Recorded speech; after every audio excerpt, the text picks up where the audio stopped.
Welcome to WagerTalk TV. I am Kelly Stewart, joined today by Gianni the Greek and Preston, a.k.a. the Sports Cheetah. We're going to talk a little Big Ten football here. Wisconsin Badgers now catching 8.5 at Michigan. This line opens 6.5 VR. Somebody likes the Wolverines. Yeah, I absolutely love Michigan in this spot. The fact that this line's going up, I agree with that move 100%. 6.5 was a weak line. I went through that key 7 real quick. Every betting syndicate I provide accounts for has Michigan in there. Every one. Whether they have 6.5, 7, even 7.5s. Not buying the half point at minus 120 like some of them do at times.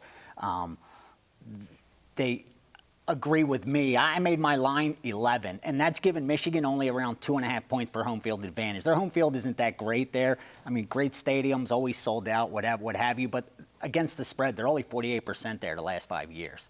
I will agree with you there, but this season in particular, they have excelled at home versus on the road. For sure. 4-0 there and covered 3 or 4 games. Absolutely. Their home field seems stronger this year, but just to show that it's not because of their home field advantage. I just think they're so much better than Wisconsin. And I think Wisconsin was that team that was really overvalued coming into the season. That's the one I circled and talked about when we were talking overvalued, undervalued coming into the season. There was no reason they should have been 4th on the OP poll. I mean, just look at the future odds, and it told you right away at least what odds makers thought of them. They were 30-1 to win the national championship. The 4th best team in the country shouldn't be 30-1 in Vegas to win the national championship. So usually what happens is the AP poll reflects power ratings of odds makers closer towards the end of the year than it does early in the season.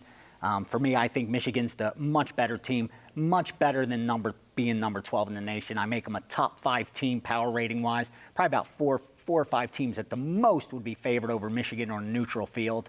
I think Michigan blows this team away. Awesome. That's what I like to hear. I did take some of the sharp action. I played Michigan a little early.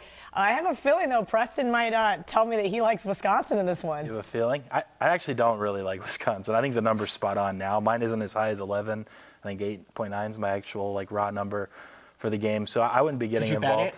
No, I didn't bet the 6.5. It moved and it was gone. I'm not going to lay 7.5 when it's projected for me to be 8.9. I will say Wisconsin was definitely overvalued coming in.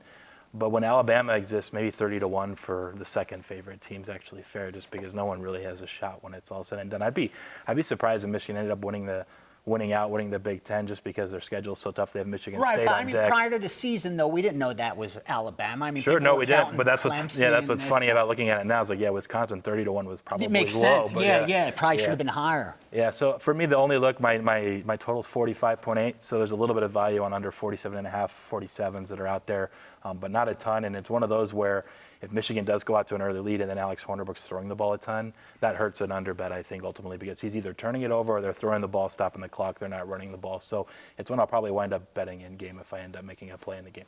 Awesome stuff, guys. Are you a member of the WagerTalk text club? Just text WagerTalk to 33222 to get a $10 off coupon for just signing up. Plus, you get some free picks and some other specials.